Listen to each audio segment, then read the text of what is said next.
Tuh,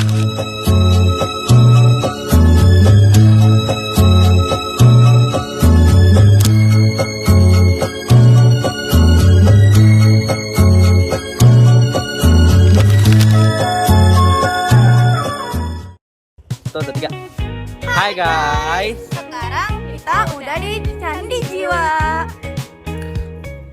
Kompleks Percandian Batujaya adalah sebuah kompleks percandian Buddha kuno yang terletak di Kecamatan Batujaya dan Kecamatan Bakisjaya, Kabupaten Karawang, Provinsi Jawa Barat.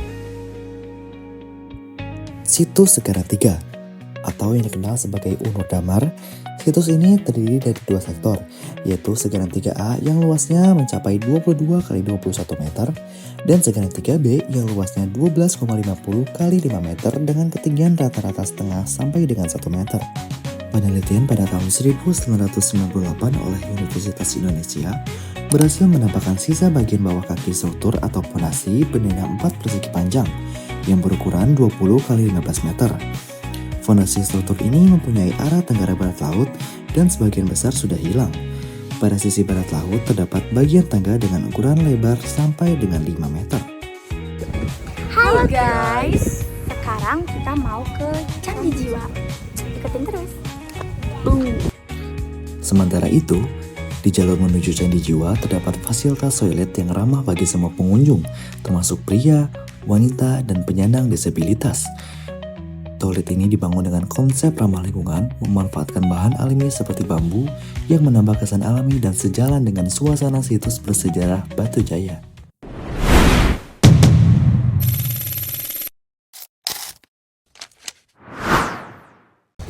Halo teman-teman, sekarang kita udah ada di Candi Jiwa. Candi Jiwa merupakan salah satu situs penting dari Kompleks Percandian Batujaya yang terletak di Kabupaten Karawang, Jawa Barat. Berdasarkan hasil penelitian arkeologis, Candi Jiwa diperkirakan berasal dari masa Kerajaan Tarumanegara, sekitar abad ke-5 hingga ke-7 Masehi, sehingga menjadikannya salah satu candi tertua di Pulau Jawa. Candi Jiwa pertama kali diketahui keberadaannya oleh masyarakat sekitar pada tahun 1984. Namun, penelitian arkeologis yang sistematis baru dilakukan oleh tim dari Pusat Penelitian Arkeologi Nasional, Puslit Arkenas, dan Universitas Indonesia pada akhir 1980-an hingga awal 1990-an. Dari situlah diketahui bahwa situs ini merupakan bagian dari kompleks percandian yang lebih luas, mencakup puluhan gundukan tanah yang ternyata adalah reruntuhan candi kuno. Berdasarkan hasil pengukuran arkeolog, ukuran dasar atau batur dari candi ini sekitar 19 x 19 meter. Tinggi keseluruhan perkiraan saat masih utuh yakni sekitar 4,7 meter dan ketinggian sisa struktur sekarang sekitar 2,5 meter dari permukaan tanah. Di beberapa sisi batur, terlihat lapisan bata yang disusun dengan pola melengkung halus, menunjukkan bahwa pembuatnya telah memahami teknik arsitektur yang memperhitungkan keseimbangan dan kekuatan struktur. Pada bagian ini, Candi Jiwa memiliki bagian pintu masuk di bagian sebelah utara yang berhadapan langsung dengan pintu masuk Candi Blandongan. Struktur candi ini tidak memiliki tangga naik atau pintu masuk.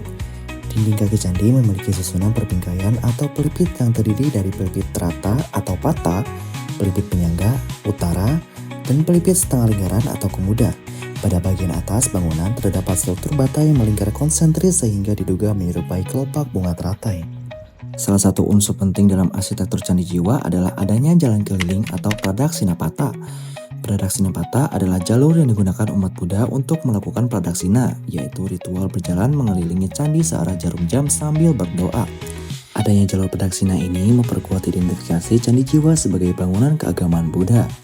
Karena tradisi mengelilingi stupa merupakan bagian esensial dalam praktik Buddhis sejak masa India kuno. Baik teman-teman, di sini saya akan menjelaskan mengenai penemuan Candi Jiwa. Candi Jiwa ini ditemukan oleh Bapak Kaisin Sapin pada tahun 1984. Pada saat itu beliau sedang mencangkul untuk menanam di kebunnya. Nah, pada saat mencangkul beliau menemukan struktur batu bata. Akhirnya beliau menggali struktur batu bata itu lebih dalam lagi dan menemukan lebih banyak struktur batu bata dan beliau melaporkan kepada Dinas Purbakala. Akhirnya ditindaklanjuti oleh Universitas Indonesia oleh Profesor Hasan Jafar dan temannya Ayat Rohadi. Guys, di sana ada bapak penjaganya. Kita tanya-tanya yuk tentang sejarah Candi Jiwa. Assalamualaikum warahmatullahi wabarakatuh. Waalaikumsalam. Perkenalkan, saya Fia Ramania. Saya siswa dari SMA Keturunas Dengklok. Sebelumnya saya izin bertanya Bapak, kenapa candi ini bisa disebut sebagai Candi Jiwa? Candi Jiwa itu dari masyarakat setempat. Karena di sini dulu sering tergenang air banjir ya, karena ini sawahnya dalam. Ini kan gundukan semacam ini ya. Kemudian para masyarakat sini mengembalikan dengan senaka ke sini. Mungkin karena tersengat oleh kalajengking atau ular bisa matilah. Dia bilang, kalau ngangon sono aja ke Unur Jiwa gitu. Dan sekarang pun dinamakan Candi Jiwa. Tahun berapa pertama kali ditemukan dan oleh siapa? Candi Jiwa ini ditemukan pada tahun 1984. Pada tahun itu kan ada penelitian di situ sebuah sana. Kemudian orang sini kan ada di sana. Kalau gundukan gitu mah Pak, di daerah saya juga banyak. Di daerah kemari para peneliti itu. Dan tahun 1985 terjadi penelitian yang besar-besar di Jiwa Vanuatu itu. Dan pemugaran Candi Jiwa itu dipugar tahun 96 sampai 2001.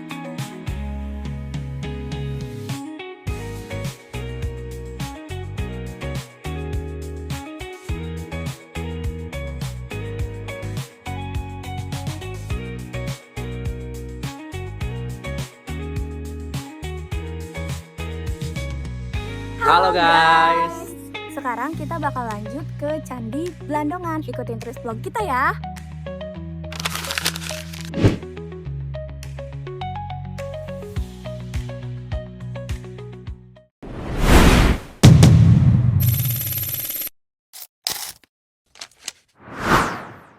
Halo Guys, sekarang kita udah ada di Candi Blandongan. Ntar kita akan membedah sejarah dari Candi Blandongan. Yuk ikutin terus.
Candi Blandongan pertama kali ditemukan pada tahun 1984 oleh tim arkeolog dari Universitas Indonesia. Setelah dilakukan penelitian lebih lanjut, diketahui bahwa candi ini merupakan bangunan utama dari Kompleks Batu Jaya karena ukurannya paling besar dan posisinya yang strategis yang berada di tengah-tengah situs. Candi Blandongan memiliki denah bujur sangkar atau persegi dengan ukuran sekitar 23 x 23 meter dan tinggi sekitar 4 meter. Struktur candi ini terdiri atas 3 bagian utama. Yang pertama adalah kaki candi atau batur, merupakan bagian dasar bertingkat yang berfungsi sebagai pondasi dan tangga naik menuju bagian atas. Dan di sisi timur terdapat tangga utama menunjukkan orientasi ke arah matahari terbit, yaitu melambangkan spiritual dalam ajaran Buddha. Yang kedua adalah tubuh candi.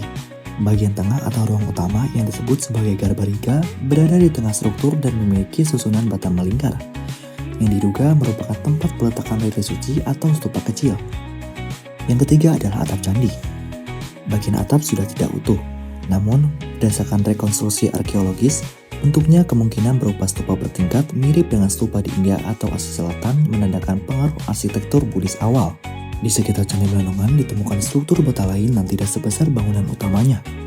Struktur ini disebut sebagai bangunan profan atau bangunan pendukung, yang memiliki fungsi sebagai ruang persiapan upacara dan juga sebagai gudang penyimpanan perlengkapan ritual. Situs Lempeng atau juga disebut sebagai Segaran Dua terletak tidak jauh dari Candi Blandongan dan Candi Jiwa. Situs ini disebut lempeng karena permukaannya ditemukan batu datar besar menyerupai lempengan yang menonjol di antara susunan bata. Batu tersebut menjadi ciri utama situs ini dan menarik perhatian para arkeolog. Batu besar yang ditemukan di situs lempeng memiliki bentuk datar dan permukaan halus. Sekilas menyerupai batu altar dari masa Megalitikum atau zaman batu besar. Namun, Berdasarkan penelitian stratigrafi dan konteks arkeologis, batu ini tidak berasal dari periode Meolitik, melainkan bagian dari struktur Buddhis pada masa klasik awal. Ekskavasi di sekitar situs Lemeng menemukan berbagai artefak yang memperkuat identitas sebagai situs keagamaan Buddha, seperti fragmen bata merah, fragmen stupa mini dari tanah liat, manik-manik kaca dan batu, pecahan gerabah dan tembikar, dan sisa arang dan abu.